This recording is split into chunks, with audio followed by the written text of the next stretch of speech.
everybody, and welcome to the poll. I'm Tiffany, and that's Joel over there. I sure am. So, before we even get started, I want to remind you guys that if you don't have time to watch us on Twitch Live, which we miss you if you're not with us, but we're glad to have you listening or watching or wherever, there are a whole lot of places that you can check us out. Now, those links are going to be in the chat box next to us, and we'll try to put those into some sort of description box in whatever other place you're at. But you can check us out on iTunes and SoundCloud and YouTube. Yeah, we got all those things. It's in a lot of places.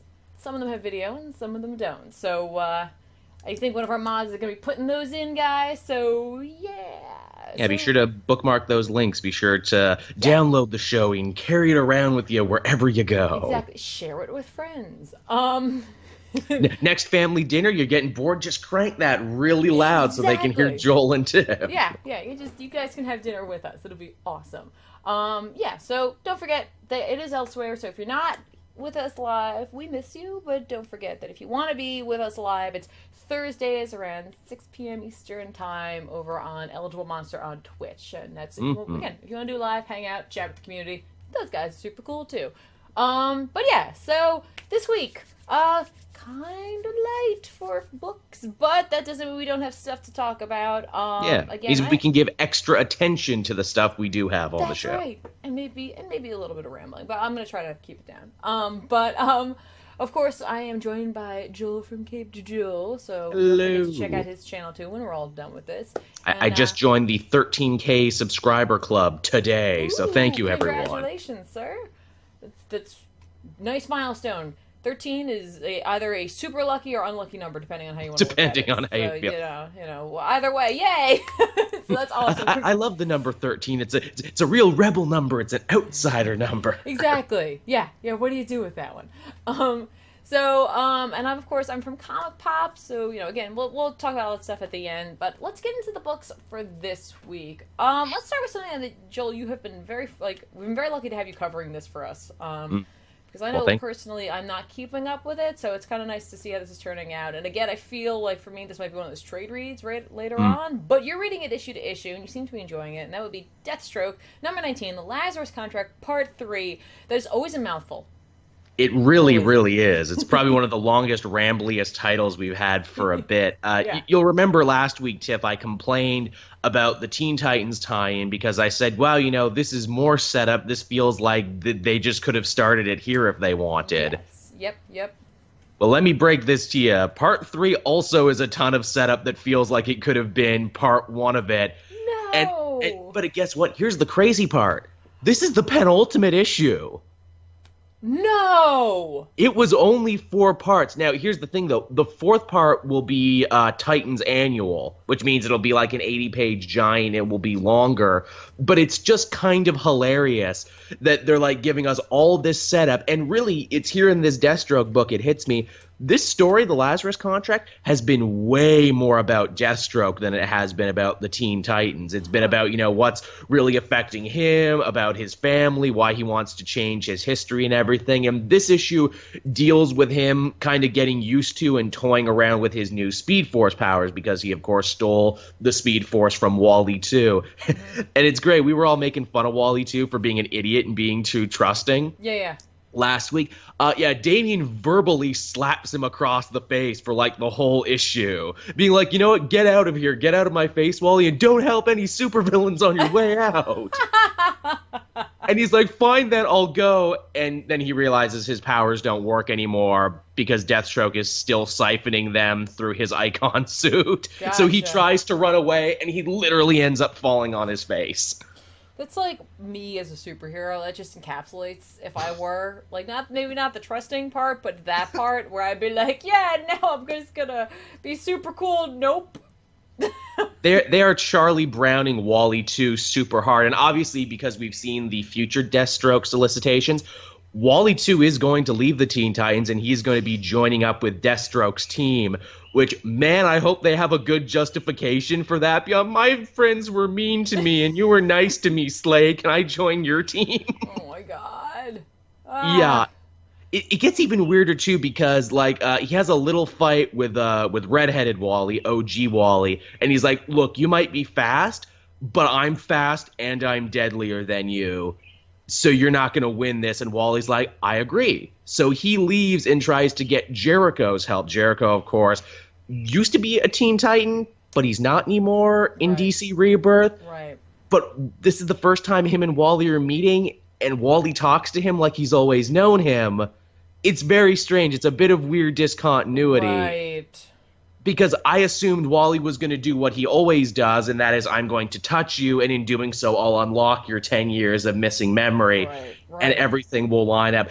Jericho is definitely the key to this, but I don't really know what's going on with him, because we saw in the Deathstroke book, we got a flashback of him trying on his, like, weird 70s costume with, like, the white guy afro and the headband and everything. Okay. So he did have the costume. He did try and be a hero at some point, but we don't know what happened after that. Right. But it's weird. Yeah, that is really weird. So, are they just going to save, like, everything for this next issue? Like, that's it sure bizarre. Seems to very bizarre. If nothing else, it's in issue 3, we finally figure out what the hell the Lazarus contract even means. Huh. And we get a flashback. We get like a new retcon flashback to Dick Grayson as Robin back when he was still wearing the Robin costume, meeting Deathstroke for like the first time, and Deathstroke saying, "So when my son Grant was killed in a fight with you and the Titans, I assumed the contract for Hive to go and kill you. And that's what I've been trying to do. We've been enemies." I'm assuming this is later on in Dick's career while he was still a Titan, but before he became Nightwing. Mm-hmm. And he said, "But here's the thing, though. I actually want to enter into a contract with you. You see, when my son died, I was pretty devastated, and I just learned that I'm going to be taking custody of my daughter, Rose Wilson, who I had with a Hmong woman and everything. And obviously, can't have her in my life because I've already killed one kid and the other kid hates me. Right. So here's the thing, Dick. You seem to be pretty hip. You seem to be pretty down with the kids. How about you watch over my daughter for me, train her if she wants to learn to fight, and in doing so, I won't try and kill you and your friends anymore, at least not try and kill you nearly as hard, because assumedly everything that happened between then and now still happened." And Dick reluctantly agrees, and it's called a Lazarus contract because in the situation where either man fails to uphold their end of the bargain, the contract will be resurrected. Okay. Like Lazarus. So we got that definition, and the comic literally ends with Deathstroke using his Speed Force powers to run back in time and to try and save his son. And I like to, the Titans are all resolute, like, yeah, we're working together now, we're going to stop him. And all I can think is, how can you stop a man who can run back in time? Yeah, well, that's the same problem they have with Eobard, you know what I mean? Like, it's once you put time travel into it, nothing goes away. Also, too, you say you're going to do that. He already won, basically, by the end of this issue. He goes back, finds his son, the Ravager, and gives him, like, a big hug, which, ironically, the hug he gives him is very similar to the hug Barry gave Wally in DC Universe Rebirth, actually. They frame it exactly the same. That's interesting. I wonder if that was intentional or if I'm just reading way too much into it. Rebirth is all about hugs. Yep, that's the new thing. That should be their tagline for DC Rebirth, now with more hugs. That's right. Like 80% more hugs than ever before. Because there was hugging before, but not that much. There was. So, all right. So, next time we hear about this, it's going to be a huge issue. I hope. I mean, it's an annual, which means it's going to be like 80 pages or something like that. Now, it seems like they've waited to put all the actual story in this one. That kind of sucks. Little bit. It actually makes me not want to read the trade because how boring is that? Like I'm a Titans fan, and I'm definitely a Deathstroke fan. I've been reading the Deathstroke book, and it's probably the most rewarding to people who have been reading Deathstroke, because like I said, it's way more about him than it is about the Titans, so much to the point, and this blew my mind. I couldn't believe this. So, like, Deathstroke has a flashback about how shitty his relationship is with his kids and everything, and it's literally the exact same panels of the exact same flashbacks that Deathstroke had in, like, the first couple issues of Deathstroke.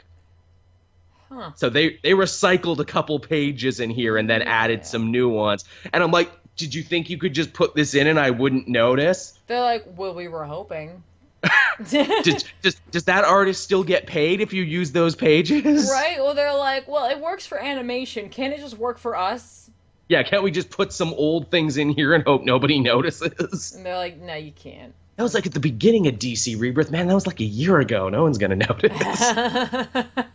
I noticed. Joel noticed. Joel always notice. So, all right, the only reason I'm now interested in seeing how this wraps up is just to find out if that's what if they end up just putting everything at the end, and it's just like, all you had to do was read this one. It's funny because, all these DC Universe Rebirth events we've been talking about so far, like, Justice League versus Suicide Squad, Night of the Monster Man, I'm sure there's some. Oh, The Button, of course. Those are like the three big events we've had so far. They've all been pretty solid and pretty good. Even and, like, Reborn, Superman was great. Oh yeah, Reborn too. They had a lot of good storylines. This is the first one where I'm kind of like, maybe you're not batting 100 anymore. I don't know what you're doing. That's. I guess they don't we'll care as much, which would suck. I will admit, Titans are pretty niche, even though they clearly want to make them a huge part of the universe because they have 3 books now, essentially all tied together into one universe. I guess it's rewarding if you're a Titans fan because the promise is basically like, look, by the end of this, we'll give you everything you want. We'll put everything back to a status quo that's familiar. But then it's like, well, the status quo was already kind of familiar. Right. You're basically just fixing the Deathstroke stuff, which, was important. But even still, to devote a whole entire event to it? Unless, I'm sorry, who did you say was writing this again? It's everybody. It's Chris Priest, it's Ben Percy, and Abnett. They're all writing it. I'm wondering if, obviously one of them probably had some kind of, desire for this. Maybe one was a huge Deathstroke fan. They're like, it's not fair. He didn't get this day in the sun. Maybe Priest, because that's how Priest is acting in the main book, basically. Okay. That's kind of interesting. All right. Well, again, we'll see how this all wraps up. I'm kind of weirdly looking forward to it. Me too. I hope it lives up to my expectations. I was super psyched when this started. I know. And again, I wouldn't call it bad. I would just call it very strange and very distracting. Right. That's fair. That's very fair. All right, so we'll see how that turns out. Hopefully it'll be something, one of those things where it's just it was worth the wait, but we'll have to wait and see. Only time will tell. All right, so the next book we're going to talk about is All New Guardians #2. Now, right now we are overwhelmed with Guardians books, and of course there's 5. There's so many. Everybody's got their own book. They got 2 different Guardian books at the very least. It's just, there's so many right now. This is the one that I had started reading. I wanted to at least give it another actual issue because there was a free comic book day issue, but I wanted to give it an actual secondary issue. It's there's a part of me that's I'm spending money for this, and there's a part of me that's it's kind of fun and whatever, but it's not super thought provoking. It's not anything that's gonna blow my mind. It's just something that's it's. I don't even want to call it a summer blockbuster, but it's one of those kind of things where I'm just having fun. It's candy. It's comic book art entertainment candy, not a full meal. It is. It really kind of is. This issue picks up with them trying to plan out their heist of the collector's egg, essentially. There's a special name for it. I'm not even going to pretend I'm going to be able to pronounce an alien egg name. So it's just a big golden egg, everybody. All right, think Wonka egg, but 3 times its size. Okay. That egg's no good. Yeah, she was a bad egg. She was a bad egg. But they're trying to come up with how they're going to get in. Rocket goes over how someone had gotten out of where the collector is, so they know where he is. He essentially was with MODOK in his Pocket universe, and so they know how to where he is. They know what his place looks like. It looks like a crazy MC Escher Asgard castle kind of thing. Right. So it's all different angles and stuff, and then there's all these gem-looking mines around it, and a sphere, and they're all different kinds. There's ones that are your standard mines, and some that are hone in on organic stuff, and just all kind of crazy stuff. And then of course there's a million turrets on the place. So it's just we're clearly not breaking in. So then of course they decide they're going to do the standard let's Trojan horse ourselves into this. They should pretend to be pizza guys. Knock, knock. Right, exactly. Who ordered the 25 extra large Sicilian pies with sausage? I think it's Well, I didn't, but I mean, if you're here now, I'm not going to let you go. Exactly. Well, now you're part of my collection. So they come up with a really crappy plan, and, like, I mean that literally, because they smuggle themselves in spacesuits in a creature that's being brought in to the collector. Like, Groot gets to be in the environment, and then the creature excretes them. Nice use of words, keeping it good and PG. Thank you. Yeah, that's gross. So, like, they take off their suits. They're like, essentially, they try to really, like, sneakily get out of the cube they're in, the glass cube, and yeah, immediately the creature breaks out, and, like, it's all this noise is happening, and, like, it just goes to hell immediately. And sounds like a Guardian story, right? That's exactly what it is. It all just immediately down the tubes. They're all convinced that Gamora has made a side deal with the Grandmaster, and that she's there for something else. Little dissension in the ranks. Kind of. I mean, like, seemingly she's looking for something, but, like, he also wants this egg anyway. So, like, it's, like, kind of a twofer, but that's probably why she was so, like, no, we have to do this. Like, let's just do it because I want the thing. We don't find out what that is. We do see her searching for it while they're there. They do end up finding the egg. And then, of course, they are attacked. Like, they're gonna give up at one point, and then, like, Gamora just annihilates everybody. And, like, Quill's like, you know, like, we thought she would have been better after she had her shot at Thanos and didn't take it, and, like, I thought, like, she'd be cool, but, like... I was gonna mention Thanos, actually. Yeah, no, but she's, like, fighting, like, a demon now, so, like, I'm like, oh, what is she after? Then, as they're trying to escape, of course, the Collector finds them, and he's huge.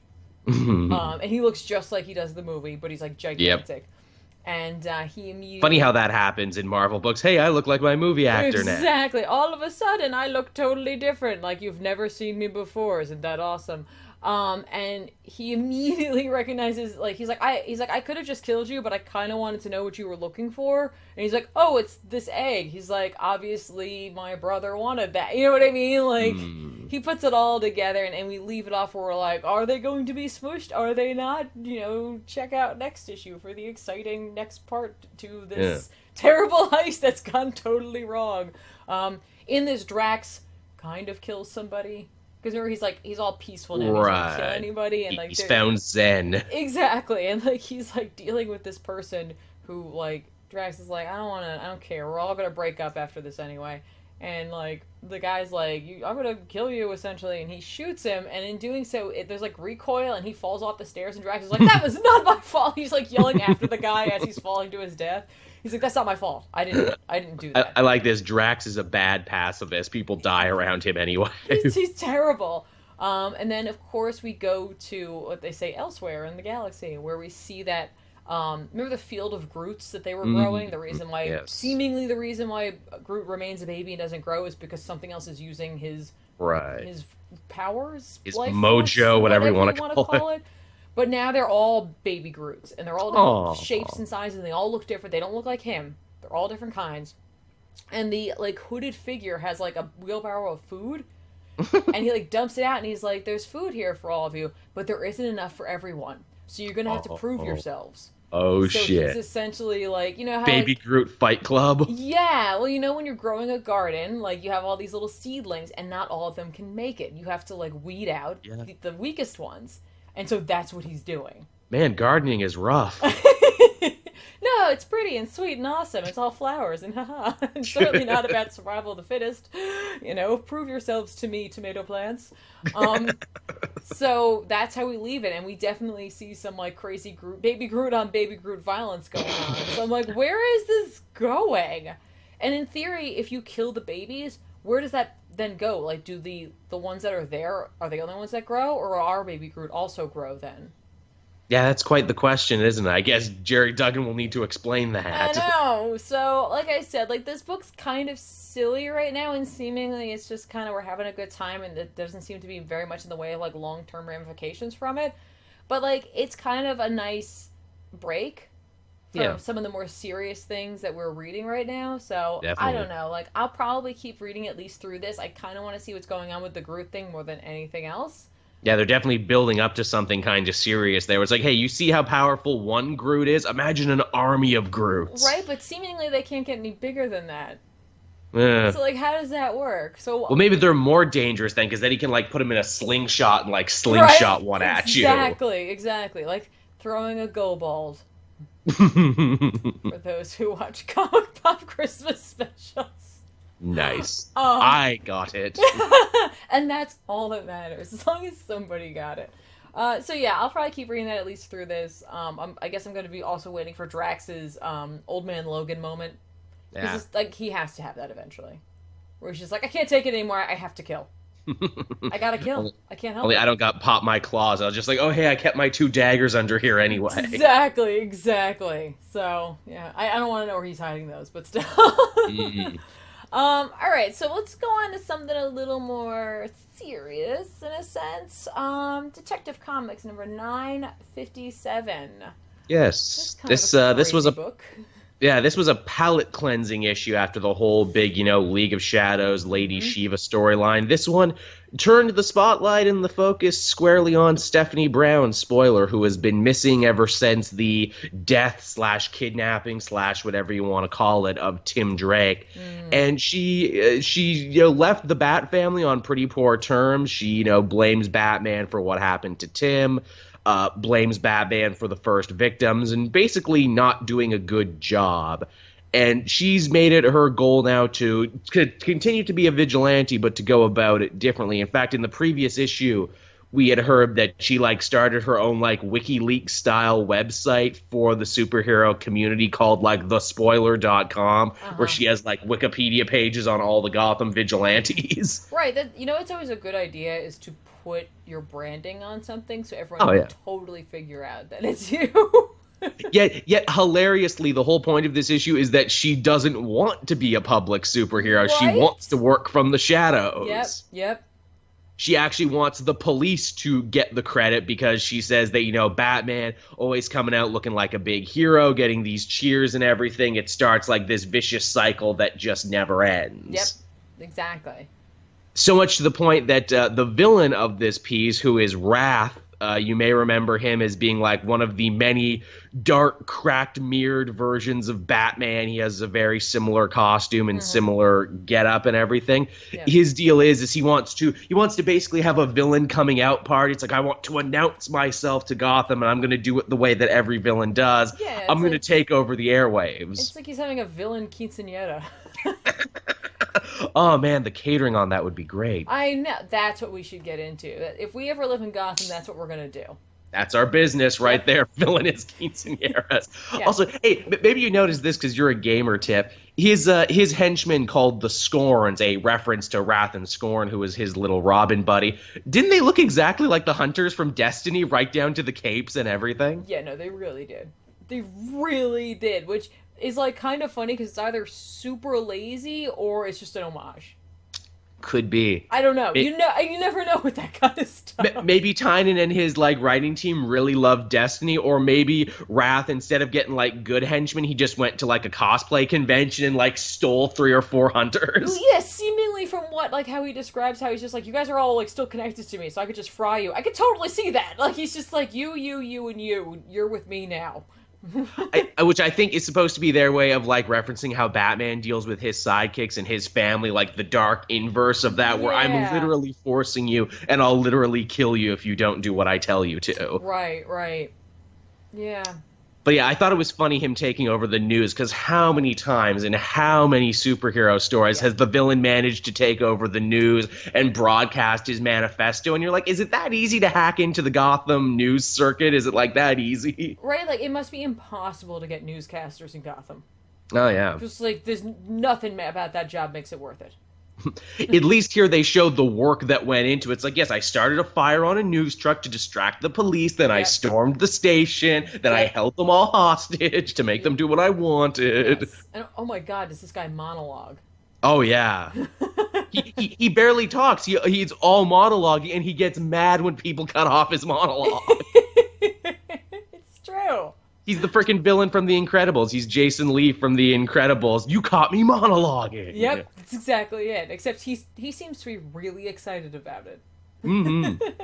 And I mean, Spoiler eventually stops him because, she's a bit of a tech expert and she's able to outthink him and outmaneuver him and really do the whole thing without being seen. She ninjas her way through it completely. Yep.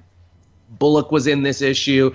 They had kind of a funny back and forth. I'm a big Bullock fan. Yeah. I kind of, like, for a split second, I was just like, wow, that's kind of cool. Like, Gordon has Batman, and it'd be interesting to see Bullock with Another hero. Another member of the Bat family.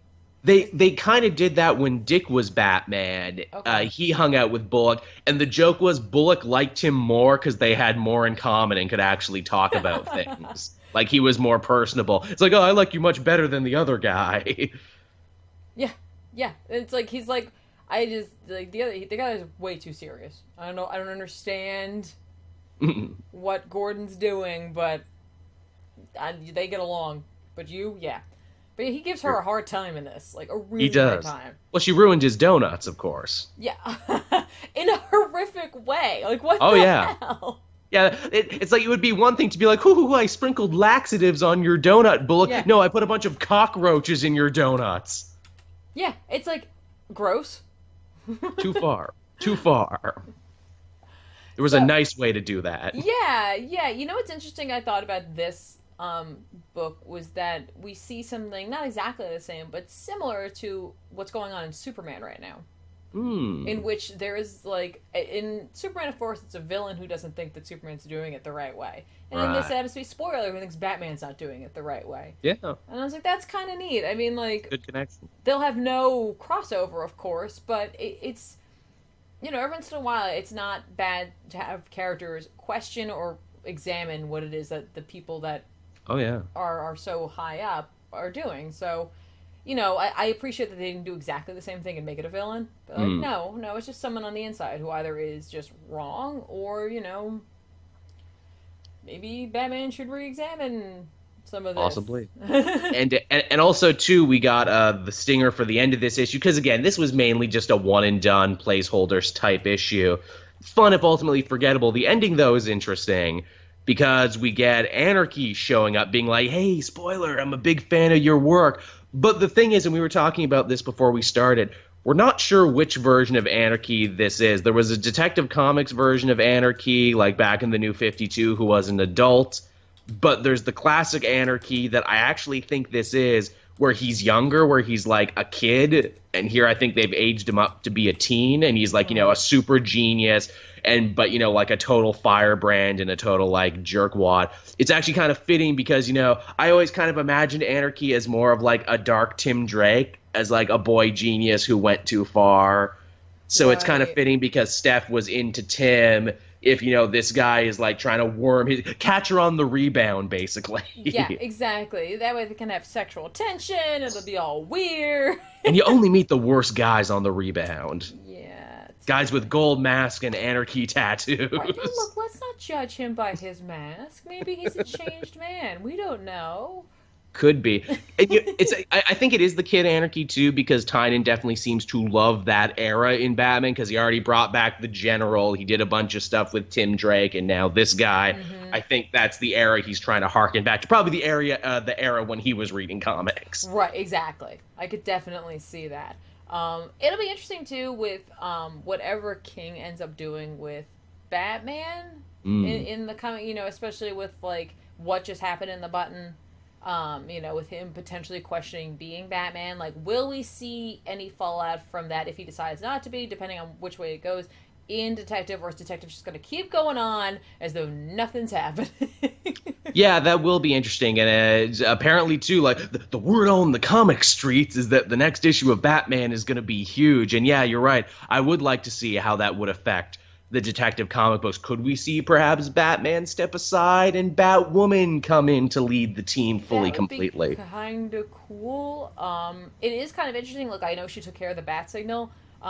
But to me, that's not the only way that Batman knows when something's going down. So I thought it was kind of interesting that he didn't show up at all. I was like, He doesn't rely on the light. You know that, right? Like, that's just, like, she's right. That's just for everybody else. That's just show. Maybe he feels bad. Maybe it's like, oh, it'd be really awkward if I had to go talk to Spoiler again. I don't want to. I don't want to. I'm not emotionally ready for that. Alfred, wait to do something else tonight. She's not killing anybody, is she? Okay, cool, I'm gonna stay here then. Exactly. Just give her carte blanche to run all over the city. Yeah, she took care of that guy. It's totally fine. She took care of Wrath. Every time I say Wrath, all I can think of is Raph from the Ninja Turtles. Wrath is so silly. Like, on paper, he's intimidating because it's like, oh, he's a dark version of Batman. He's not even, like, the fourth most interesting evil version of Batman. You got your Owlmans, you got your Prometheuses. Heck, even Deathstroke was, like, conceived as a dark mirror to Batman, even right down to having an evil Alfred. Yeah. But, this guy was very appropriate, I think, for this story. To be one-shot dealt with, yeah. It's perfect. I like that, too. As an example, this really worked. Yeah. If you're a spoiler fan, I think you'll really dig this one. If not, it's not really playing into the bigger story, but this clearly is a subplot that James Tynion is interested about, and we're probably going to see more of this in the future. Yeah, it'll be interesting to see if they just full out, they're like, nah, we're just going to take a little break for a little bit. Batman, unless they're going to be like, look, the Batman book's got to do some stuff. You never know, like, how that timing goes for them, but... Tynion does a good job planting seeds, like the League of Shadows he planted in the first arc, and then he also planted, hey, the Church of St. Dumas is coming back, and hey, all this other stuff is coming down the line. That's Be ready. True. That's true. So we could definitely just be like, hey, wasn't this fun? Now we'll go, like, now I'll distract you with something else, and we'll do something over here, and remember that thing I did, like, 7 issues back? Well... I'm ready to do more now. Exactly. So I guess we'll just have to, again, it's another one. We'll see what happens with this. Like you said, it was a nice palate cleanser. That was good. Yeah. It was good. All right. So, let's go back on over to Marvel. And this one I figured we'd just both kind of talk about. I know we both read it. Cool. So I figured it'd be pretty easy for us to chat about the infamous Iron Man. Yeah. So, I have not been reading this religiously. I've been reading issues here and there, and then based on conversations with you guys, filling in things as we go. Right. Joel, have you been reading it? I have been. I've been keeping up with it. It's not like, again, it's one of those books where I was worried about it falling by the wayside, but I'm glad I always just bring it back just in time. And issues like this remind me where I'm like, oh yeah, this is really cool. There's a lot of great stuff happening here. Yeah, no, it was good. And like it reminded me that I really should go back and read the rest of these. It's solid Bendis giving a shit is what it is. It is. It definitely has those moments where it definitely, like, yeah, he's doing a character study and he likes this character, so we can enjoy it for now until he doesn't enjoy it anymore. And I'm keeping up with both Iron Man books too, this and the Riri one simultaneously, which you have to, especially in this issue. Yeah, I was wondering about that. So they are paying attention to one another, in a sense, those books. They are and they aren't, because in the Riri Iron Man book that came out last week, it's a whole adventure of Riri being like, oh, I need to accept my limitations, and I'm a young hero, but I got the world in front of me, and Tony believed in me. And there's this whole side plot going on to the left about Sharon Carter and a coup takeover of Latveria by the Baroness. And I'm like, oh, well, this is clearly how they're going to bring these two characters together. They're going to have to save Latveria from the Baroness. Only for this issue to pick up and be like, nah, Riri, I came to Latveria for a completely different reason. Right. Well, that's very Bendis of him. Yeah. Like, that's very... To not even keep continuity within his own story. Yeah, I think it's almost like he just gets in his own head and he's just like, no, this is the story I'm telling. But like, hey, I thought we were having a conversation. I thought we were having a dialogue. We're like, we're going to share because, like, we have two different Iron Man characters and, like, we're going to... Yeah, sure, we'll do that. But as long as we do my story. It's Brother Voodoo all over again, man. It really is. But wait, I thought you were paying attention to this, Brian. You write both. Why don't they line up? I don't know.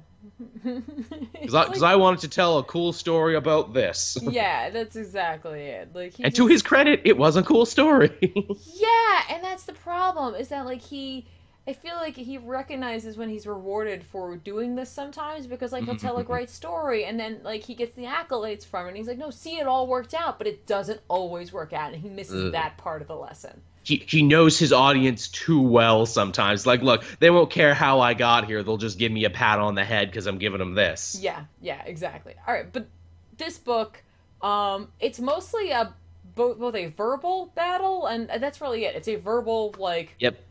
dance that these it's do. two verbal battles. It's two verbal jousting matches happening Yes. in two different places. Yeah. Riri's kind of getting it like from all sides, like A, talking with Victor, and B, talking with disembodied digital Stark. Hollow Tony.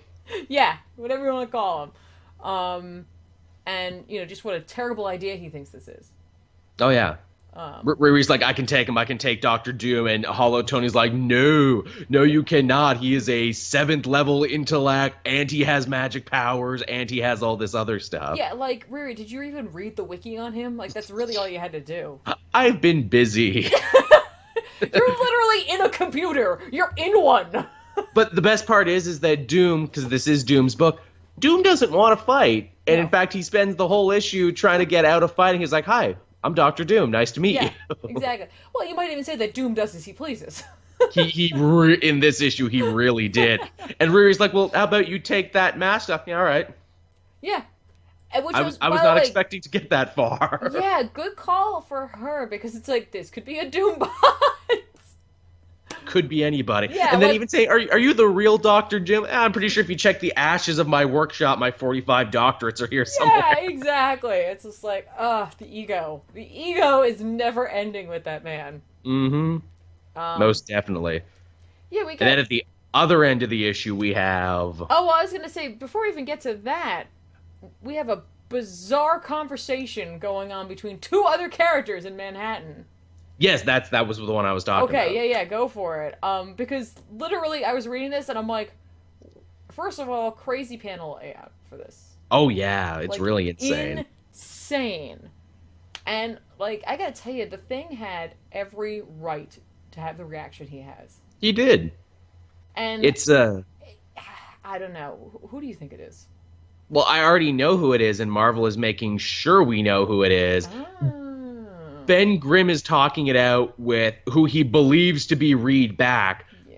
But it can't possibly be Reed because every cover has shown the Maker as in the evil alternate version of Reed Richards. And I feel like that was something of a Marvel editorial note where it's like, look, you can use the Maker in your story. You can have him pretend he's Reed, but don't you for a fucking second make people think he's actually back. Right, but like, why not? Why not let people, like, why not have that, I don't know, like that.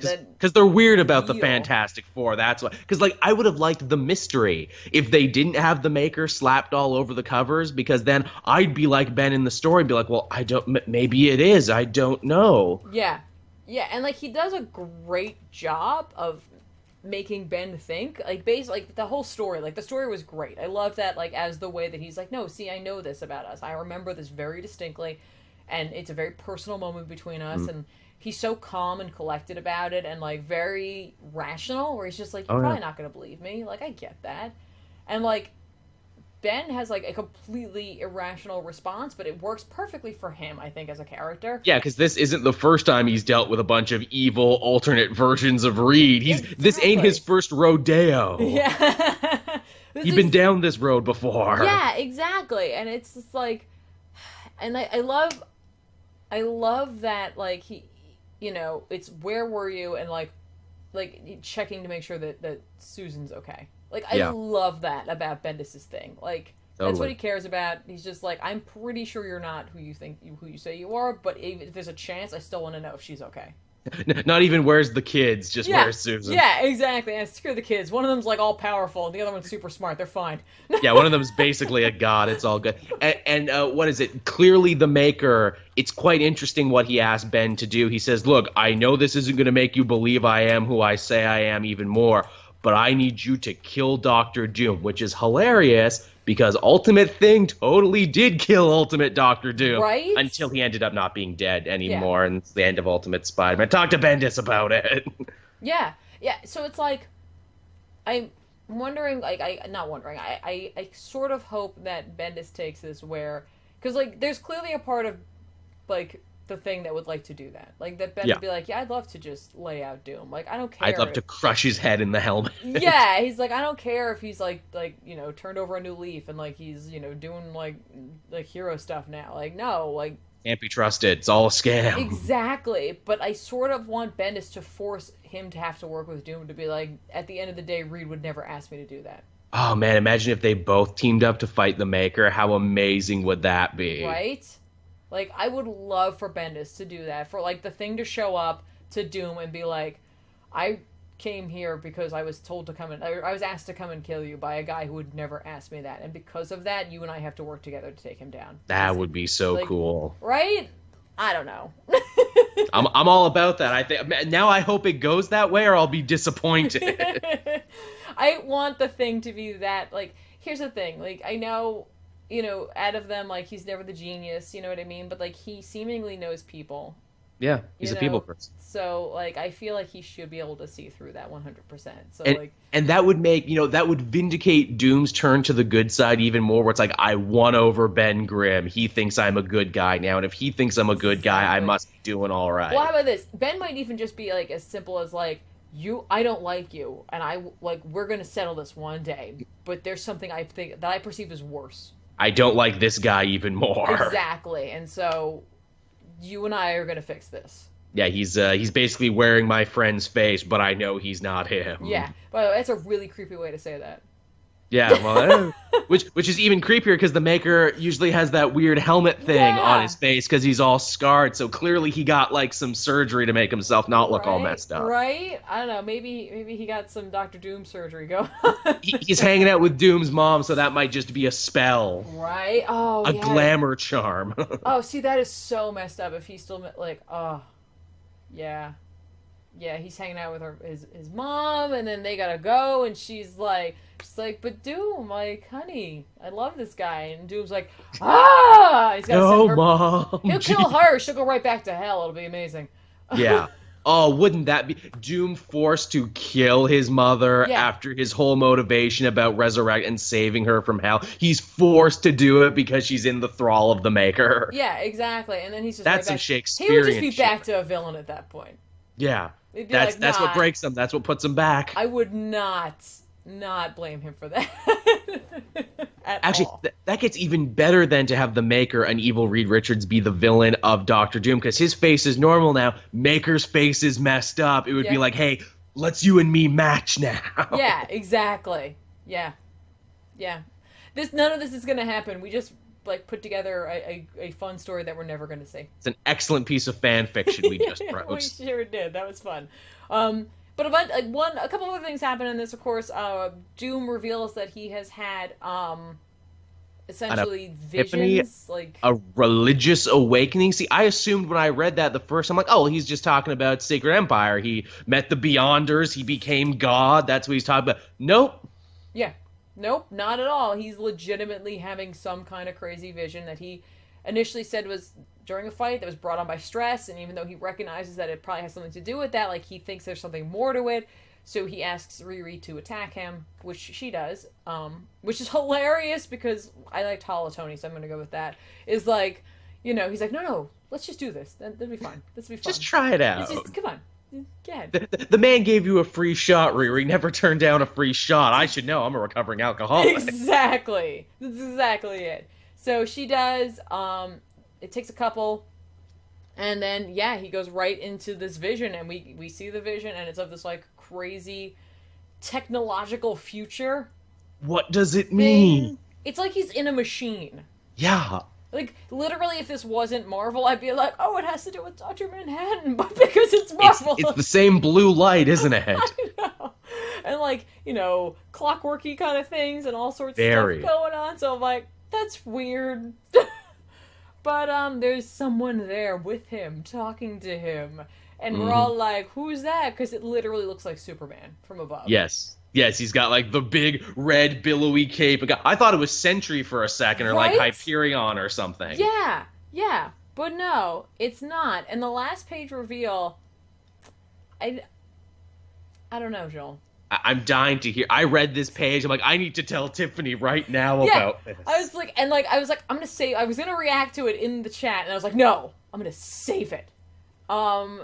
If you haven't read this, I'm literally going to give away what's on the last page here, guys. So you might want to skip ahead a couple minutes. Yeah, if you for care. a second or two here. But we see Tony Stark, old, wearing blue robes with a red cloak, and he is wearing the Eye of Agamotto around He his is the neck. Sorcerer Supreme of And this not weird just future. any Eye of Agamotto, the one from the movies. Clearly that one. And I'm like, what? So in some weird future where clearly Steven is gone, Yeah. and Tony, a man of science, somehow found magic? I don't know. Bendis really likes to screw with me when it comes to this. He really loves to mess with the Sorcerer Supreme, doesn't he? He loves bringing that in every so often. Yeah, he really does. And like, it's like he hates Stephen Strange. Yeah, it's like he spins a wheel and it's like, who's going to be Sorcerer Supreme this week? Oh, Brother Voodoo. Oh, Tony Stark. Yeah, like literally he's just like, if anyone else could be the Sorcerer Supreme, I'd be really, really happy. Maybe the Hood should be the Sorcerer Supreme. He kind of knows magic. He's got magic guns. Right? But like, and like, here's the thing. Like, Tony's such a man of science that for me, it takes a lot for me to imagine that he would make that switch. What like, happened to him in his life that made him do right? that? And like, sure, that could be interesting. That's an interesting journey for him. But like, okay. So with Doom, I always understood like the science and magic because for him, it's at the end, it's about power. Yeah. And so like, it doesn't matter where it's coming from. But Tony's like, everything works in a box. And it's a scientific box that I built. And I'm a man of cold logic. exactly. Everything. I'm can be basically a answered through Vulcan. science. So I don't know. Again, it's always so strange for me for Bendis to take on this kind of thing, and like that was like I would have in a million years never could have seen that coming. And I'm also too like, okay, where are you going with this now? Because I guess this is the new crux of it, that this is a weird future that's calling out to Doctor Doom, where Tony is back alive again, but all this other weird shit's happening. If that's even the future, and that's not like some weird splinter future. It might be, because someone in the chat reminded me of something that in Doctor Strange and the Sorcerer Supreme, which is a book I haven't been keeping up with, but when I was reading it, like the idea is that Wiccan becomes Sorcerer Supreme in the future, because Stephen like either dies or it just doesn't have the ability to do it. And he was grooming him there for he seemed like the next guy in line for right, that but like job. when he runs into Steven and that like Wiccan is older, he's already Sorcerer Supreme, and he's just like, wait, you're Sorcerer Supreme, what happened to me? And he's just like, haha. Don't ask. That was the last I like, and again, that's a book I kind of fell off of because I was so in love with Aaron's run. So either this is an alternate thing or it's Bendis just he doesn't care. Bendis just being Bendis. Yeah, I mean the fact is we don't actually know where like I don't know. It's so the classic weird. It's the classic Bendis last page stinger being like, bet you want to read next month, don't you? I'm like, I don't know, do I? You gotta get the answer for this, don't you? Ain't this some crazy shit going on? Right? Yeah. You like, I don't know. It's like this is like a fractured mirror. This is just, I don't know. It's so bizarre. And I don't understand how this is going to tie into anything. Yeah, that's my thing too. I'm like, well, this clearly ain't tying into Secret Empire. This can't tie into Generations because actually, no, wait, is he writing the Iron Man Generations? I think he might be actually. Oh, then it could then. Then is he already planting seeds for? And this is how I brought Tony out of his coma and brought him back to life. Right? It's like it's either that or like this is how I used magic to do whatever I wanted to do because I wanted to do what I wanted to do. That's possible too. It's funny. You know who I actually thought it was going to be for a second because they're already screwing around with the Ultimate Universe and Bendis clearly has a big boner for the Ultimates. I assumed it was going to be Ultimate Tony Stark who showed up, or it was going to be Ultimate Doom, or it was going to be some Ultimate character who would show up. Yeah, that could have easily have been. But no. Still might be. We don't know. I mean, apparently any Ultimate character who just wants to cross over is crossing over they now. could totally come over. No, instead of anything like that, it was something that no one could have imagined. Yeah. It's true. Again, you're right. I probably will have to read next month's issue of this and he better address it. He better not put this in and then not address it for like another 6 months. Yeah, they better have a nice conversation. I just don't want Doom to wake up again and be like, oh, that was a weird dream. Oh, that was bizarre. I saw Tony using magic. I know he hates that. Well, moving on then. Exactly. Anyway, what adventures can we get up to now? Gotta deal with the Maker. Yeah. Exactly. So we'll see what happens. But Infamous Iron Man, it's still a fun book, even if this last page was like, what? It's one of the most interesting things happening at Marvel now. And when you pair that with the Riri Invincible Iron Man, you actually have a pretty good two sides to the coin. What's kind of interesting about this issue is I feel like you could, if you haven't been reading this book, you could probably start here. Yeah. Right now.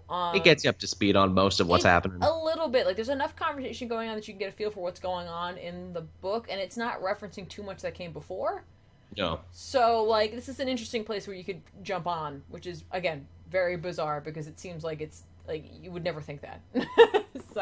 I was going to say, usually Bendis for books, you can tell when he stops caring. It's usually about 2 volumes in. Yeah. So we've just finished our first volumes of, like, Invincible Iron Man, Riri, and this now. We're heading into the second volume, so let's see if he can keep it up before Generations wipes it all out anyway, which, in fact, I think... That might be great for him, then, because then he'll be reinvigorated. Yeah, well, just remember the good ones. Yeah, exactly. Exactly. So, I don't know. So Infamous Iron Man, if you're not reading it, you might be able to jump on with this. Check it out. See what we're all talking about. Find out what Bendis will be doing next, and what characters he'll be combining that I won't care for necessarily. So, alright, let's talk about Action Comics number 980. Yes. The, what are they calling them now? The Superman Revenge Squad, yeah, yes. I just desperately don't want to have to remember that. The SRS. Just,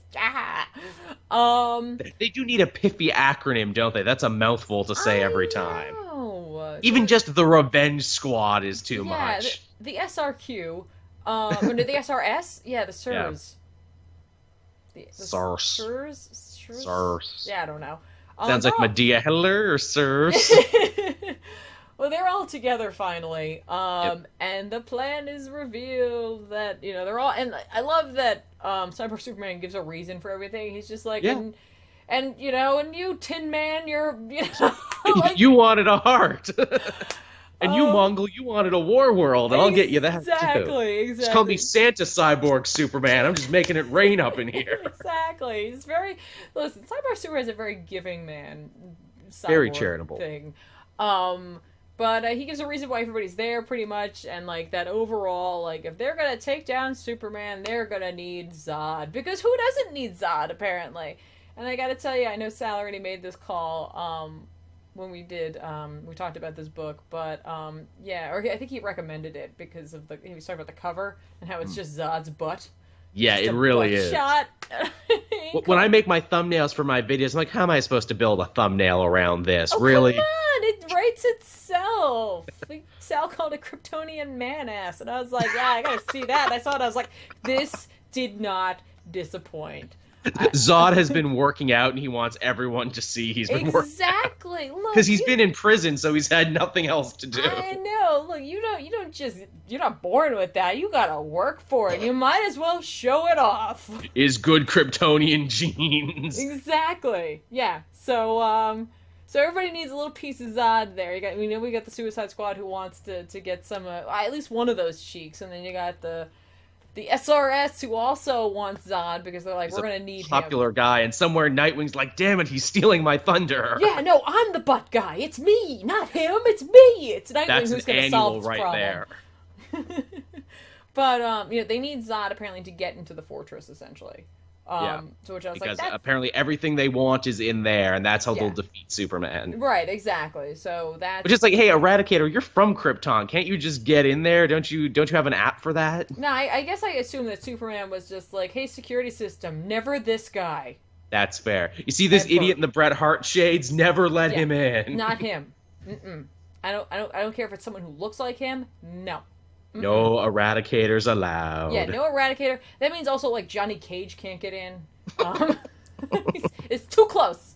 But Superman, of course, he's putting this all together, that they're working together, so he knows that he's got to protect his family. Of course, they've just moved from Hamilton, or they are in the process of moving from Hamilton to Metropolis, seemingly not dealing at all with what's going on in Superman right now. Yeah, I kept waiting for Lois to mention that, because John doesn't like this. He's like, but all my friends are in Hamilton. And I half expected Lois to say, yeah, but there was a bunch of murderous aliens in Hamilton, so we're not going back. Right, like, all your friends, you mean like the ones who strapped you to a chair and forced you to watch your mother's leg get cut off? By the way, Lois, nice legs. Yeah, I was gonna say, but hey, you know what? She's wearing long pants. You don't know. That's Could be a true. falsie. It could be. anything. It could be an incredible prosthetic. Sponsored by the Wayne Foundation. Exactly. Oh, you know Batman's got her on that. Hey Lois, don't worry, I've been working on a whole new line Yeah. of prosthetic limbs. You're like, why? I don't know. It just seems like something I should do. In my line of work, it's only a matter of time. You never know. Alfred can't go down. He has to bring me tea. So then, after making sure they're safe, because they're at this new apartment, so essentially, he's pretty sure they'll be safe there because no one really knows that they've moved yet. Which is like, I mean, we're like, seemingly he could take them to where he went next, which was, of course, you know, the Watchtower. The Watchtower, yeah. It's like, why didn't you just take him up there? Yeah, they got to get a spacesuit and everything. I'm assuming he just can't. Well, I guess he could He could have Cyborg boom tube them up there. You'd think. Like, yeah. Hey, you want to go hang out with all the other superheroes for a little bit? Just throwing it out there. Hey, Justice League, watch my family for a little bit. There's a bunch of jerks trying to kill me. No, you don't have to. I got him. Yeah. So. Well, actually, doesn't Batman ask where it's like, you want my help on this one? He's like, no, they're my problems. I'll deal with them. Right. Which, in fairness, they are. Blanc is mad at him because he locked him up. The Eradicator is a Kryptonian robot. Henshaw's bone to pick is solely with him. Right, but, like, you know, Superman, your problems kind of become everybody's problems, so, I don't know. Look, why don't you just let everybody help? Imagine if you had your own squad or a league to battle this revenge. Right, if only you had that. Oh, you do.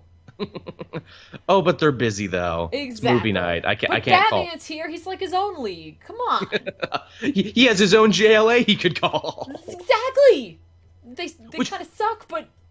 Okay, I dropped off on JLA, but I like Superman mentioned the JLA in this. I'm like, oh, so you know he has a backup Justice League and you don't have a problem with that. He's like, to be fair, that book's not doing too well. Isn't it? The regular Justice League, so, you know. Whatever. Neither of the Justice League books are good. That's unfortunate. Trinity is the best team book they have. That's true. It's very true. And Teen Titans and Titans is good. Well, yeah.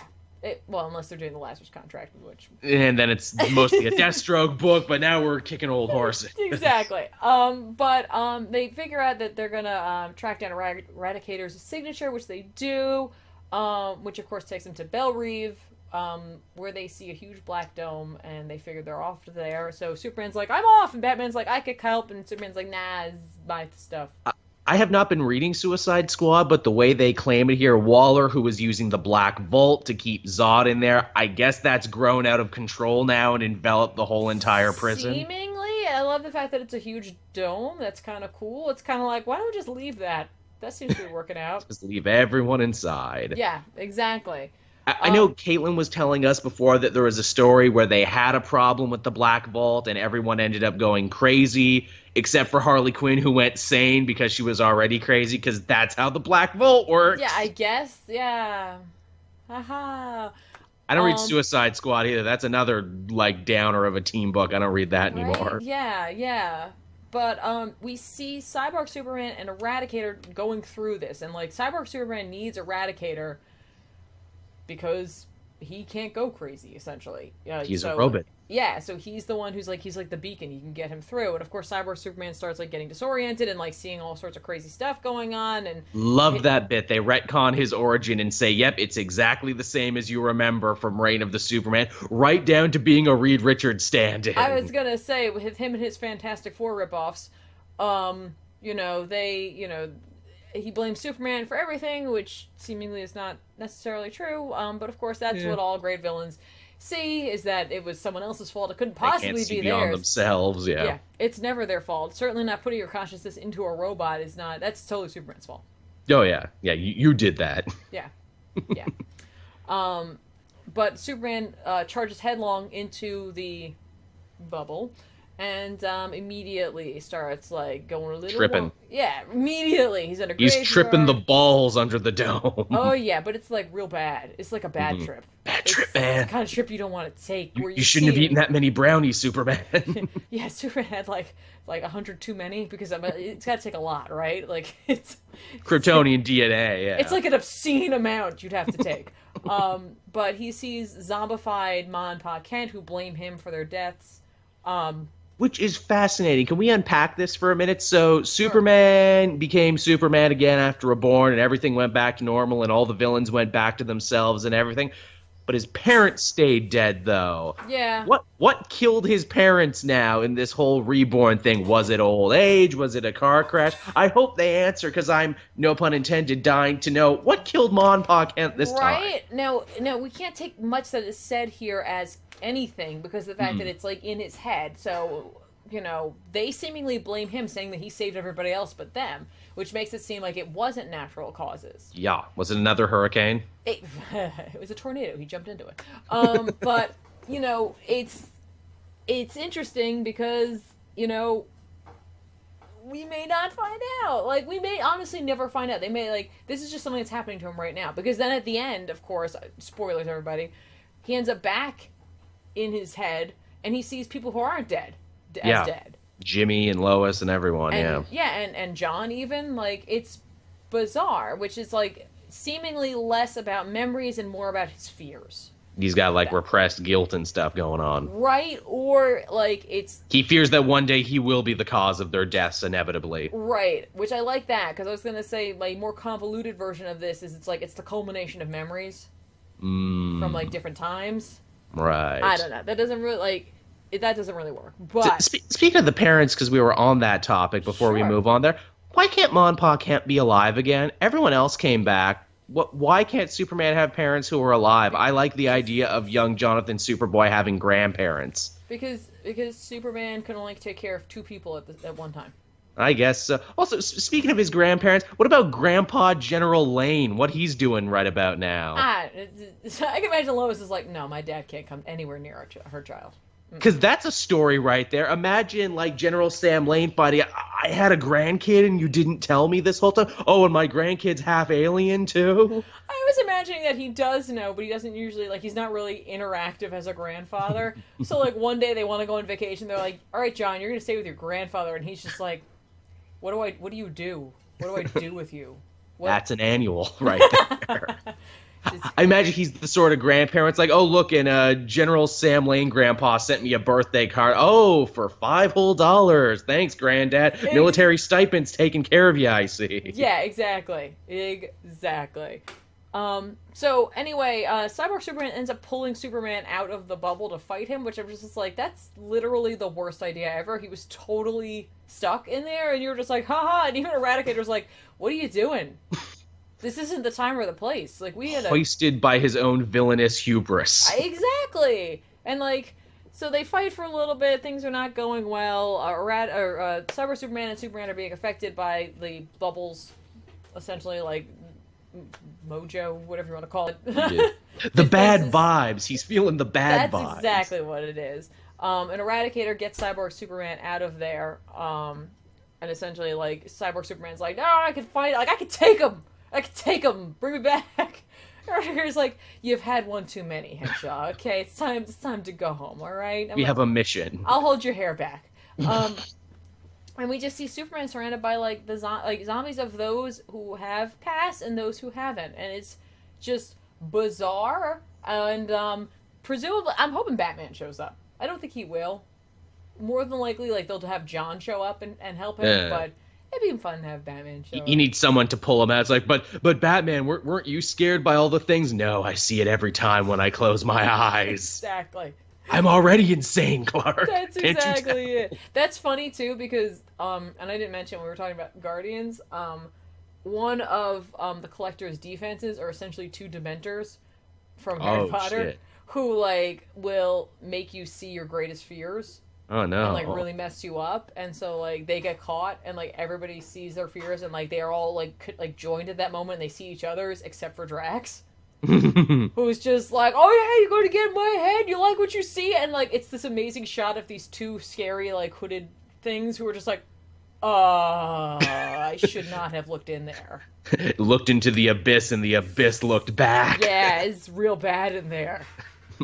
So, you know, Action Comics, this is not the issue to pick up with. No, it isn't, and it's funny. They hyped Zod in it. Zod is on the cover. He is not in the book. He's not in the book at all. He is the MacGuffin for this. We don't actually see him. The only thing you see is his butt on the cover. And isn't that enough? For me, it was. So, if you want to get on this, if you want to see all the Zod goodness, then just get this book for the cover, and if not, then go back a couple of issues, pick those up. You'll be all caught up with Superman Revenge Squad. Gonna get t-shirts. So they're gonna have jackets. They're gonna have like varsity jackets that says Superman Revenge Squad on the back. Oh yeah. I'd wear the shit out of those if someone made one. You're like, yeah, I'm part of this crappy team. you get all the little patches on there. You get like a Superman one, but it's got like the red X through it and everything. I like that. They could also form like their own Boy Scouts or Girl Scouts where they get merit badges based on revenging Superman. Yeah, on hating him. It's like, hey, I ding dong ditched him good. You get a merit badge. Yeah, there you go. It's it's just a bag on fire.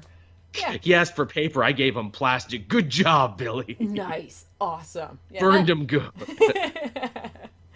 So, all right, let's go on over. We got one more Marvel book. It's Captain America Steve Rogers number 17. Yes. So what? All right. How much is this tying into everything? Okay, so I'm glad you asked that. It does tie in. This is taking place during the Secret Empire. It focuses entirely on Steve. Really, this kind of feels like supplemental material in like, okay, so let me answer all the burning logistical questions you have about this world that I couldn't answer in the main book. So we find out why the mutants have their own sovereign nation while the Inhumans are getting hunted. We find out how Captain America was able to suppress all of this information that he's been suppressing. Okay. And more than anything, this is an issue about collaborators and the people who become collaborators amid a tyrannical regime. And even more so than that, the best way I can sum up this book, it's Frost Nixon but with superheroes is what it is. All right. Did you ever see that movie, Frost Nixon? Yeah. So, like, Captain America, the supreme leader of Hydra, is ready to do his first public interview following the Nevada massacre. And to do this, he has brought in Sally Floyd, who was a character from Generation M, but who most people probably remember from Civil War Frontline. She was one of the journalists writing about that and everything. And she says, I have this weird habit of interviewing Captain America when he's at his absolute lowest, when he's been defeated and everything. So it's interesting he chose me, of all people, to interview him now. Mm-hmm. And she's getting prepped by Dr. Faustus and everything. And he's like, oh, good, now I want you to ask any question you want. Nothing is taboo, nothing is off topic, but don't mention Vegas. And she's like, okay, I guess I won't mention Vegas. You're like, and that's kind of the elephant in the room? It's the biggest one. It's the biggest one. And they get into like a verbal sparring match. She asks all the questions that you think would be asked in a situation like this, where it's like, hey, Cap, what's with the locking up of your own citizens and the eroding of personal freedoms and everything? What's going on? And Cap fires back with, you biased media types. Why can't you ever concentrate on the good stuff? I have so many fork and spoon jobs now for people out of work to build my Doom bots, to, join my army for when we start taking over the rest of the world. Mm-hmm. Why does the biased media never concentrate on the Doom bots or my plans to take over the world? Right. And, so we learn a little bit more about the Inhuman thing. And, of course, much like in the S.H.I.E.L.D. TV show, Hydra is scapegoating the Inhumans, being like, well, no one gets to choose who undergoes Terrigenesis. We're not getting their best Inhumans. We're getting their murderers and their rapists. So we're just sending them away, New Attila in the city, that's the biggest of the internment camps. They've turned their city into a giant internment camp. Okay. And guess who's in charge of the internment camp? Oh, who? Dr. Hyde. Oh. Really? As in Daisy Quake's father. And she's the one busting up those camps in Secret Warriors. That means by the end of that book, she'll probably have to come to blows with her dad. Wow. Nice pull, huh? Yeah. And, of course, Dr. Hyde is doing all sorts of horrible, inhumane experiments on the Inhumans. Nausea and Iso, the two Inhumans who you'll know if you read the Charles Soule's book, they've kind of become the de facto leaders because the Royals aren't on Earth anymore. They've left. Right. Which was Black Bolt, Medusa, all the heavy hitters, and they're basically praying like, oh no, our king, our queen, they'll come back, they'll save us, they'll, liberate us. And it's like, nah, man. Wow. So literally right now Marvel could just get rid of all the Inhumans on Earth and still save the royal family and essentially do like a House of M kind of thing. Yeah. ain't that fucked up? Ain't that dark? Wow. And then, the question turns to like, well, okay, what about the mutants? Why did they get a sovereign state while the Inhumans get hunted? Yeah. And for that, we have a bit of a flashback. Apparently, before the whole Hydra takeover and before Cap essentially outed himself, he went to Magneto in Madripoor and said, look, I have this four-pronged plan to take over the world. I will succeed. There's no getting out of it. But I really don't want to have to fight the mutants is the thing. I didn't really have a plan for them. Okay. So here's the thing. When I take over, when chaos happens, I will allow you, Magneto, and your followers to seize a massive swath of California as your own territory. Huh. And Magneto's like, do you think I'm fucking stupid? Over here, I'll do it, and then what's going to stop you from attacking me? And Cap says, oh, nothing. The Hydra brass, they absolutely despise mutants. They think you're genetic garbage. They will attack you, but I'll be able to stall them for at least the next several years while we shore up our power. And imagine what you, Magneto, could do in that several years with your own territory, your own nation to run the way you want it. Oh, sure, people will hate and fear you, but is that any different than now? Right. Rather be hated and feared with your own sovereign nation than be hated and feared with nothing. And Magneto's like, ooh, man, geez. Okay. And then to sweeten the deal, he's like, okay, look, I know you don't have any reason to trust me. Here's the head of the Red Skull. Yeah, I killed him. I know you hate him because he was a Nazi and because he stole your best friend Charles Xavier's brain. Here's his head. And Magneto takes that as, like, he's just like, now we're married. Yeah, now we're married. Well, here's the funny thing, too. Magneto says, so you want me to run this new mutant country? Oh, no. That would be too suspicious. Zorn will run the new mutant country. Which makes me think, do they have their hooks into Zorn? What's up with that? I guess we got to read the X-Men book to figure that out. Yeah. A lot happens in this Captain America book. It's a lot to take in, isn't it? Like, those are just two huge, gigantic things that are all logistical. And the comic eventually winds down with Sally being so horrified and disgusted by all these monstrous things Captain America is saying, to where she doesn't even care anymore. And she's like, yeah, but what about Vegas? And Captain America just breaks and says, seize her, take her away, on national TV, and they drag her out, and she's like, you can't possibly do this to me. What happened to freedom of the press? People won't stand for this. And Cap says the coldest, cruelest, most meta thing ever, where he looks dead in her eye as they're dragging her off to the Hydra gulag, and he says, oh yeah, people will be angry at me, they'll be furious, and I can't wait to read about it on Twitter tomorrow. Yeah, I'm like, ooh, Nick Spencer, you're getting a little meta now, aren't you? Nick, don't feed the trolls, man. Come on. Yeah, I can't wait to read about it on Twitter tomorrow. And I'm like, wow, that's some shit, man. And he will. And probably is. Yeah, oh, I saw that thing absolutely everywhere. But yeah, so that's basically the issue. And it was interesting. Yet again, it was an issue with very little action. It was people just talking to each other. But if you're on board for Secret Empire, some pretty big stuff dropped in this tie and a lot of logistics. Wow. So do you think it's a must read if you want to keep going with Secret Empire, or do you think it's like just a supplemental? Could be kind of fun. If you're just reading Secret Empire and you don't care about anything else, I wouldn't call this necessary. But if you're in and you want to understand, then yes, this is definitely good supplemental material. Okay. Especially if you like Frost Nixon, I think you'll like this, because that's absolutely what they're going for on this. Well, it makes sense. Like, you got something that's like that kind of source material, you might as well, play around with it a little bit. And it's funny, too, when I'm reading this, I'm like, man, jailing journalists live on television, that's insane, I said Wednesday morning. Then Wednesday night, you hear that thing about Montana, about that guy literally body slamming a journalist live in front of people. And it's like, oh, oh, maybe life is imitating art over here. Right? Yeah, yeah.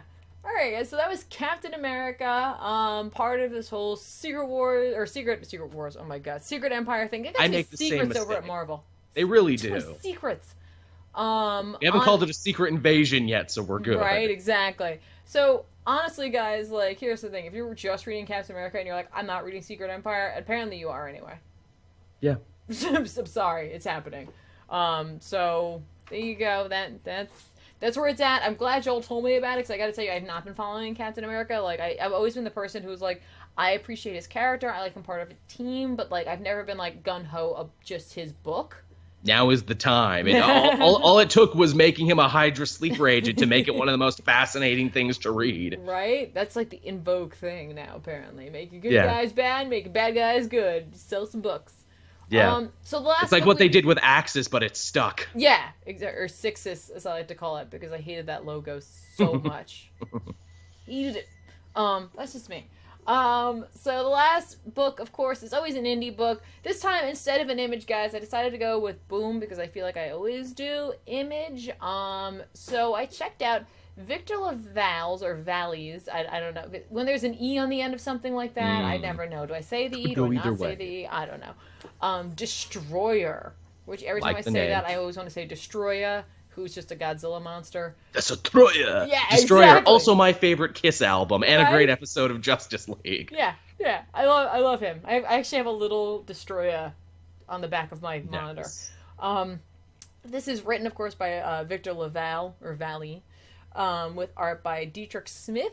It's a Frankenstein story. Cool. I was like, all right, I'll check it out. Why not? And presumably this book takes the idea that Victor Frankenstein was real, and in 1792 actually did create the Frankenstein monster, and it's like free in the world essentially, and eventually Victor Frankenstein died, the monster kept going, and like essentially lives in Antarctica, and he's huge.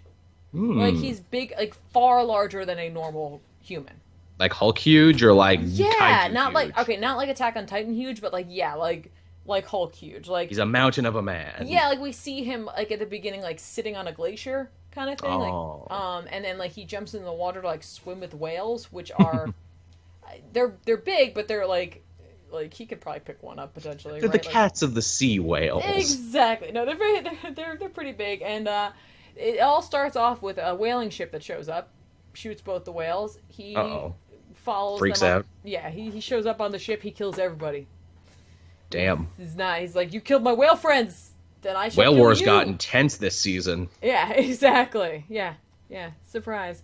And that's when like a Greenpeace sort of ship shows up, and like he goes to that ship, and they're like, "Hey, we're not whalers." I just want to put that out there. Like, so please don't murder us. We're trying to stop them, and like he doesn't speak.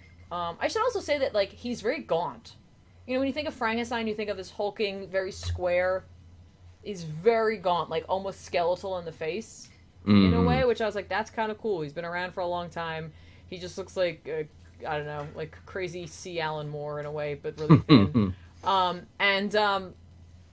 He ends up, again, on this other ship. The captain of the ship presumably knows exactly who it is, and like radios in and like says like a line, which is like the like code word for "we found Frankenstein's monster." Ooh. And his daughter is there, and she's like, "I'm gonna use him because I am all in on saving whales, and he's gonna help me save whales." Really? So they head back to port essentially, and while they do that, they have like this moment where essentially he does the Fifth Element, like, I'm gonna learn a bunch of stuff. So he's using a tablet and he's like learning history, and she's like, "Oh, I didn't want you to see all of that." Don't show the monster the internet. Yeah, don't show them that, because you'll certainly find out that apparently like they kept Frankenstein's experiments going, and people have been trying to replicate it for a really long time. Don't do that. Oh, you did? Oh, you killed all of us? Oh, the ship ran into the harbor and killed a bunch of people there too? Oops.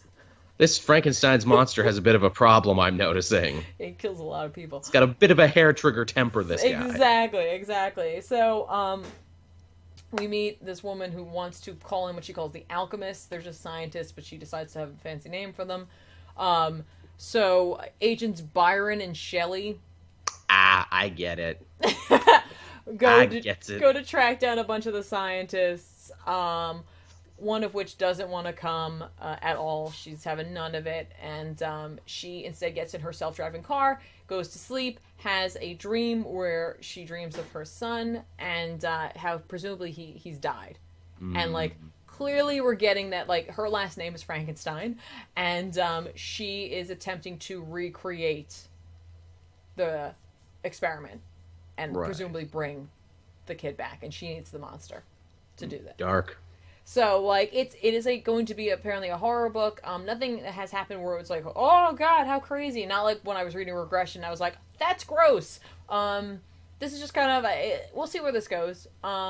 You know. Sounds like a good movie pitch is what this sounds like. It kind of does sound like that. I think I'll at least give it one more issue. But again, like, in concept, it seemed kind of interesting, so I wanted to check it out. And like I said, usually I support Image. While I'm a fan of, like, I love all Indie does, like, Image just tends to tell the stories I'm most interested in. So I wanted to give this a shot, and I'm glad I did. And we'll see where it goes. And yeah. That's literally it, guys. That's the comics we read this week. Like we said, it was kind of a light week. Certainly, there are plenty of other comics that came out. And certainly, there are plenty that you guys read that we haven't had a chance to get to, or we just decided not to talk about this week. We tend to pick and choose because you never know with us. Sometimes we run long, and we actually did run a little bit longer today, even though, you know, it was a shorter show. But we got to discuss them in depth, and we're glad you guys hung out with us. But before we wrap this whole thing up, Joel, tell me what's going on over on Cape Joel. Well, you know, if you head on over to the channel, as I mentioned, I think last week, but it's finally up now, my other co-host, Matt, from the Comic Multiverse, played a couple rounds of Injustice instead of a regular show this week. That was a lot of fun. Of course, I got all sorts of review videos up there, too. Give those a look. I talked about some of the books we talked about here today. I talked about some other ones. It's a good time. Go check it out. Nice. Awesome. If you guys missed the Elseworlds Exchange the other day, you guys did a whole show on action figures. Is that what it was? Toys and action figures. So much fun. There you go. So that'll be coming up, I think, at the end of this week. And if you missed back issues this week, well, then shame on you, because we did Thor, and we had a special guest, that being Jason Inman. And I mean directly on the couch. He was there. He was sitting next to us. More than a few people didn't pay attention to the thumbnail. Yeah. And they were like, oh, I thought it was Ben. And then I got in there. I was like, so we had a really good time. Honestly, those two, I could literally listen to talk, like, all day. They had so much fun on camera, off camera, just, like, talking comics, just different ideas, just getting excited about stuff. It was so much fun. I'm so glad I got to be there for it. Eat it, Ben and Ethan. Yeah. Yeah, you can see us lifting the hammer that we have. Incredible. I saw that. Yeah. So it was a good time. So go check that out. And I think we might have a letters page dropping at some point. I'm not sure. I'm pretty sure it will be happening. But you know, there you go. And I hope our mods will be kind enough to link not only the weekly pull Discord. I should link the Comic Pop one, but I never have that ready to go. But also, guys, don't forget, if you can't catch us here live every Thursday at 6 p.m. For the pull, you can always find us on YouTube, on SoundCloud, and on iTunes, and we'll get those links here. And again, we'll try to put those links into the description box of the actual YouTube video, so you can just follow us over there. This is like kind of subscription-y stuff you can do. Never miss us. Don't want to miss us. You really don't. To be fair, as a heads up to everybody, next week we'll be having a show. Surprise, Joel. I didn't get a chance to tell you before we went live, and there's two very good reasons for that. One is more important than the other. You guys are all going to make jokes about which one's more important. One is that Wonder Woman is coming out next Thursday. Nice. And two is it's Sal's birthday. Aww. So, I forgot. I remembered the birthday thing. Forgot Wonder Woman was coming Then out. there you go. That was the more important one, in my opinion. So, guys, we will not be here next week, so we'll be taking a short, brief little break. But the weekly polls will still be going on next week, so you can catch everybody there who's on that show. And then I'm sure we'll all be talking about Wonder Woman at some point, so that'd be exciting. Maybe we'll actually make the spoiler cast happen this time, unlike Guardians, where it's like, we're going to do it this. God, 2 weeks have passed. Exactly. No, we'll make that happen at some point. But then we'll be back with the poll the following week, so you can hang out with us and, you know, talk it up. I don't know what that was. I just did that. That just came out of nowhere. That just happened. That just happened, everybody. Also, a while back, Mr. Burnett 44 has subscribed for 4 months. Thank you so much. That's awesome. I don't forget these things, guys. That was like a while ago. I was like, wait, no. My man. But yeah, that's it, guys. Thanks so much for watching. We'll see you guys very soon. Have a great weekend. Have a good Memorial Day if you're in the States. Yes. Get that Monday off. Unless you don't, and then I'm sorry. But I appreciate you working. So, yeah. I don't know. Thanks. All right, guys. We'll see ya. Have a good one. Bye. Bye.